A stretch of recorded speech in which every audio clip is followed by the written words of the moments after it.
నమస్తే, welcome to Suman TV. నేను మీ యామ్ని. మనకి సెప్టెంబర్ 1 నుంచి 15 వరకు అసలు 12 రాశుల వారికి ఏ విధంగా ఉంటుంది, ఎలాంటి పరిహారాలు చేసుకోవాలి, ఈ విషయాలు మనకి తెలియచేయడానికి ప్రస్తుతం మనతో ఉన్నారు ప్రముఖ జ్యోతిష పండితులు బ్రహ్మశ్రీ నందిబట్ల శ్రీహరి శర్మ గారు ఉన్నారు. మరి గురుగారితో మాట్లాడి ఆ విషయాల గురించి అడిగి తెలుసుకుందాం. నమస్కారం గురుగారు.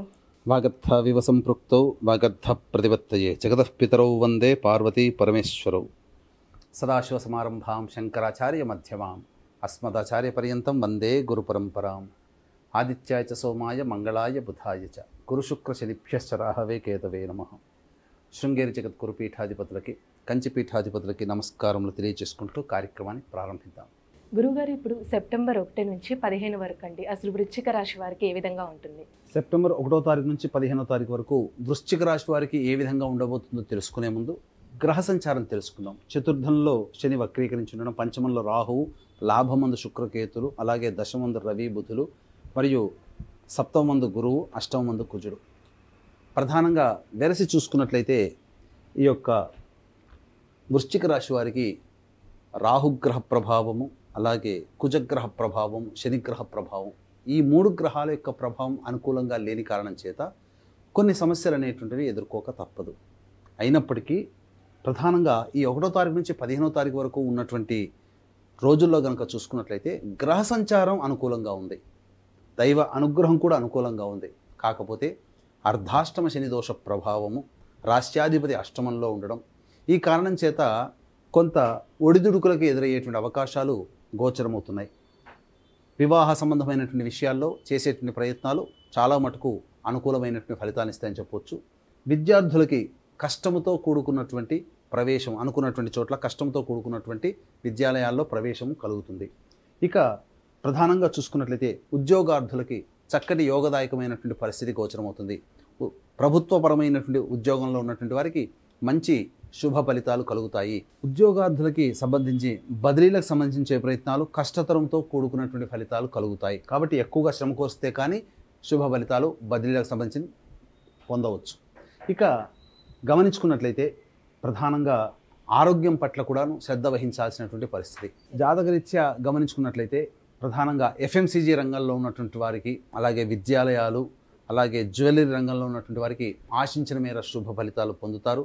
అలాగే ఆతిథ్య రంగంలో ఉన్నటువంటి వారికి చక్కటి ఆదాయ వనరులు సమకూరుతాయని చెప్పవచ్చు. రియల్ ఎస్టేట్ రంగంలో ఉన్నటువంటి వారు కాస్త ఆచితూచి నిర్ణయాలు తీసుకోవాలి. ఎందుకనంటే మీకు ముందర వచ్చేటువంటి అవకాశాలన్నీ కూడా మీకు అద్భుతంగా కనిపిస్తాయి, కానీ వాస్తవానికి వచ్చేసరికి వాటి యొక్క ఫలితాలు తారుమారుగా ఉంటాయి. కాబట్టి 1కి 4 సార్లు ఆలోచిస్తే కానీ నూతన ప్రాజెక్టులు మీరు ఓకే చేయడం అనేటువంటిది మీరు ఆలోచన చేసుకోవాలి. ఇక గమనించుకున్నట్లయితే ప్రధానంగా ఈ యొక్క వృశ్చిక రాశి వారికి గ్రహాల యొక్క సంచార ప్రభావం అనుకూలంగా ఉన్నటువంటి కారణం చేత దైవబలం తక్కువగా ఉన్నప్పటికీ, అనగా దైవబలం ఉన్నప్పటికీ కూడా ప్రధానమైనటువంటి శని రాహు కుజుల యొక్క ప్రభావం మీకు అనుకూలంగా లేని కారణం చేత కొన్ని ఇబ్బందికర పరిస్థితులు అనేటివి కలుగుతాయి. కాబట్టి వాటిని అధిగమించుకునే ప్రయత్నం చేయండి. అయితే ప్రధానంగా ఏ వ్యక్తికైనప్పటికీ కూడాను ధనపరమైనటువంటి సమస్యల, ధనానికి సంబంధించే సమస్యలు అధికంగా ఉంటాయి. 75% సమస్యలు ధనంతోనే వస్తాయి, 75% సమస్యలు ధనంతోనే తీరుతాయి. కాబట్టి ఏ రోజుల్లో ధనాదాయం బాగుంటుంది, ఏ రోజుల్లో ఖర్చులు అధికంగా ఉంటాయనే విషయాన్ని మనం క్లుప్తంగా తెలియజేసుకుందాం. 1వ తారీఖు రోజున గమనించుకున్నట్లయితే ప్రధానంగా మీ యొక్క రాశిని అనుసరించి సంతానంతో విభేదాలు పెరిగేటువంటి అవకాశాలు ఉంటాయి, లేదా సంతాన మూలకంగా ఖర్చులు కానీ సమస్యలు కానీ అధికంగా ఉంటాయి. ఇక ఆరోగ్యం పట్ల శ్రద్ధ వహించాల్సినటువంటి పరిస్థితి. లౌక్యముతో కుటుంబ సభ్యులతో కనుక వ్యవహరిస్తే 1వ తారీఖు రోజున చాలా మటుకు ప్రశాంతతని పొందుతారు. ఖర్చులు కూడా అధికంగా ఉంటాయి. ఇక 2, 3, 4 తారీఖులో ఉన్నట్లయితే ప్రధానంగా ఉద్యోగార్థులకి మంచి అధికారుల యొక్క అనుగ్రహము, అండదండలతో మీరు అనుకున్నటువంటి పనులను సజావుగా పూర్తి చేసుకుంటారు. ఇక అన్నిటికంటే ముఖ్యంగా గమనించాల్సినటువంటి అంశం ఏంటంటే మీరు చేపడుతున్నటువంటి పనులు ఏవైతే ఉంటాయో అవన్నీ కూడాను మీకు కీర్తిని తెచ్చేటువంటి పనులుగానే ఉంటాయి. కాబట్టి మంచి స్థితిగతులు, మంచి మీకు సంబంధించినటువంటి ఎక్స్పోజర్, వర్క్ ఎక్స్పోజర్లో 2, 3, 4 తారీఖులో ఎక్కువగా ఉంటాయని చెప్పవచ్చు. ఇక 5, 6 తారీఖులో కనుక గమనించుకున్నట్లయితే ధనాదాయం బాగుంటుంది. ఏ రంగంలో ఉన్నటువంటి వారికి అయినప్పటికీ కూడాను శుభమైనటువంటి యోగదాయకమైనటువంటి పరిస్థితి. మీకంటూ ఒక ప్రత్యేకమైన రోజులంటే 5, 6 తారీఖులుగా యోగదాయకంగా చెప్పవచ్చు. ఇక 7, 8, 9 తారీఖులో కనుక గమనించుకున్నట్లయితే ప్రధానంగా ఖర్చులు అధికంగా ఉంటాయి.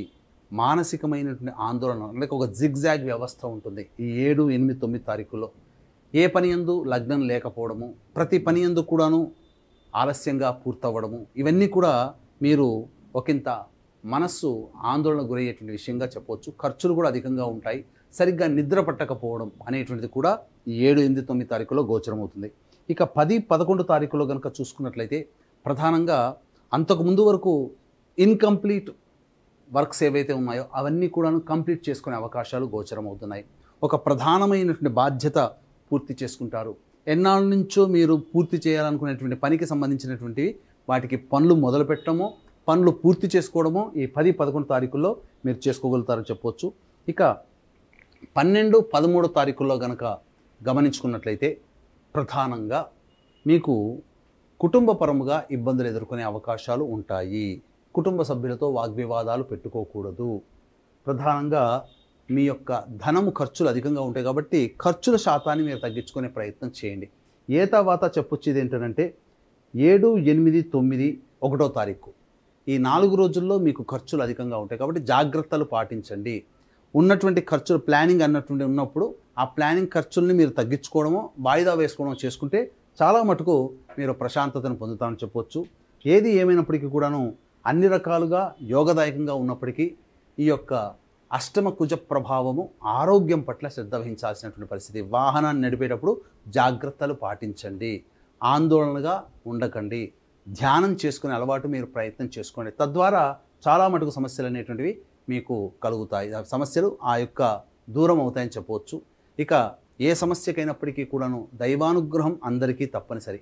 ఈ దైవానుగ్రహం అందరికీ అందించాలనేటువంటి ఒక సదుద్దేశంతో ఆగస్టు 31వ తారీఖు రోజున శని త్రయోదశి పుష్యమి నక్షత్రంతో కూడుకొని వచ్చింది కాబట్టి ఆ రోజున వృషభ, మిథున, కర్కాటక, సింహతులో, వృశ్చిక, మకర, కుంభమీన రాశిలో జన్మించిన వారికి శనిదోష పరిహారార్థమే శనీశ్వర హోమం, అఘోర పాశ్వత మంత్ర హోమంతో పాటు గత జన్మ కర్మదోషాలు ఉండడం వల్లనే సమస్యలు ఉన్నాయి కాబట్టి ఆ యొక్క గత జన్మ కర్మదోష నివారణ హోమాలు మరియు 2వ తారీఖు రోజున అమావాస్య సోమవారం, సోమవతి అమావాస్య మఖా నక్షత్రంతో కలిసి వచ్చినటువంటి విశేషమైనటువంటి రోజు కాబట్టి ఆ రోజున అమ్మవారి యొక్క శక్తి అద్భుతంగా ఉంటుంది. కాబట్టి జటిలమైనటువంటి సమస్యలకి మీ యొక్క సంకల్పం నెరవేరడానికి వారాహి, ప్రత్యంగిర, బగళాముఖి, రాజశ్యామల హోమాలతో పాటు విద్య, వివాహ, ఉద్యోగ, దాంపత్య, అనారోగ్య సమస్యల నివారణకి 18 రకాల హోమాది కార్యక్రమాలు కేవలం పర్ హెడ్ 1500 రూపాయల రుసుముకి చేయించడం జరుగుతుంది. కాబట్టి అవకాశం ఉన్న వాళ్ళు కార్యక్రమ తదనంతరం కాంటాక్ట్ చేసి పూర్తి వివరాలు తెలుసుకోవచ్చు. అలాగే పితృపక్షాలలో సెప్టెంబర్ మాసంలో 25వ తారీఖు, 30వ తారీఖు రోజున తండ్రి వైపు 7 తరాలు, తల్లి వైపు 4 తరాల్లో ఏవైనా దుర్మరణాలు అంటే road accident, fire accident, suicide attempt, నదిలో బావిలో పడి చనిపోవడం, ఇంట్లోంచి వెళ్ళిపోవడం, లివర్ ఫెయిల్, కిడ్నీ ఫెయిల్, క్యాన్సర్తో చనిపోవడం, 60 సంవత్సరాల లోపల ఏ విధంగా చనిపోయినా, పిండ ప్రదానాలు చేయలేకపోయినా, పెళ్లి కాకుండా చనిపోయినా ఇవన్నీ దుర్మరణాలు. కాబట్టి ఇవి ఉండడం వల్ల మనిషికి అనుకున్నటువంటి పనులు నెరవేరవు. ఏ పని ఎందు కూడాను విజయం ఉండదు. కాబట్టి దీన్ని దృష్టిలో పెట్టుకుని పితృదోష నివారణ కార్యక్రమాలు ఈ సెప్టెంబర్ 25వ తారీఖు, 30వ తారీఖు రోజున జరుగుతున్నాయి. అవకాశం ఉన్న వాళ్ళు కార్యక్రమ తదనంతరం కాంటాక్ట్ చేసి ఆ యొక్క పూజల్లో మీరు నమోదు చేసుకోవచ్చు. రాలేని వాళ్ళ కోసం బ్రాహ్మణుని కర్తగా పెట్టి చేయించడం జరుగుతుంది. గురువుగారు, ఇప్పుడు వృశ్చిక రాశి వారికి అంటే ఇంకా మెరుగైన ఫలితం రావాలంటే అసలు వీళ్ళు ఎలాంటి పరిహారం చేయాలంటారు? ఒక 6 రోజుల పాటు సుబ్రహ్మణ్య స్వామి దేవాలయంలో ఆవు పాలు, ఆవు నెయ్యి, తేనె ఈ మూడిటితో అభిషేకం జరిపించండి. అలాగే ప్రతిరోజు సుబ్రహ్మణ్య భుజంగ స్తోత్ర పారాయణం రోజుకి 6 సార్లు పాటు చదువుకోండి. ఈ విధంగా చేసినట్లయితే చాలా మటుకు సమస్యలన్నీ కూడా మీకు పరిష్కారం అవుతాయి. అయితే ఇవి రాశిరీత్యా మీకున్నటువంటి ఫలితాలు కాబట్టి జన్మకుండలి రీత్యా మీకు నడుస్తున్నటువంటి దశాంతర దశల యొక్క ప్రభావం వలన సమస్యలు అధికంగా ఉన్నట్లయితే దగ్గరలోని మంచి పండితుల్ని సంప్రదించి మీరు మీ యొక్క జాతక చక్రాన్ని చూపించుకొని తగు సూచనలు, సలహాలు కనుక పాటించినట్లయితే భవిష్యత్తులో వచ్చేటువంటి సమస్యలు కూడా మీరు పరిష్కరించుకోవచ్చు. గురువుగారు, ఇప్పుడు సెప్టెంబర్ 1 నుంచి 15 వరకు అసలు వృశ్చిక రాశి వారికి ఏ విధంగా ఉంటుంది, ఎలాంటి పరిహారం చేసుకోవాలి, ఈ విషయాలు మాకు తెలియజేసినందుకు ధన్యవాదాలండి. సర్వం శ్రీ ఉమామహేశ్వర పరబ్రహ్మార్పణమస్తు.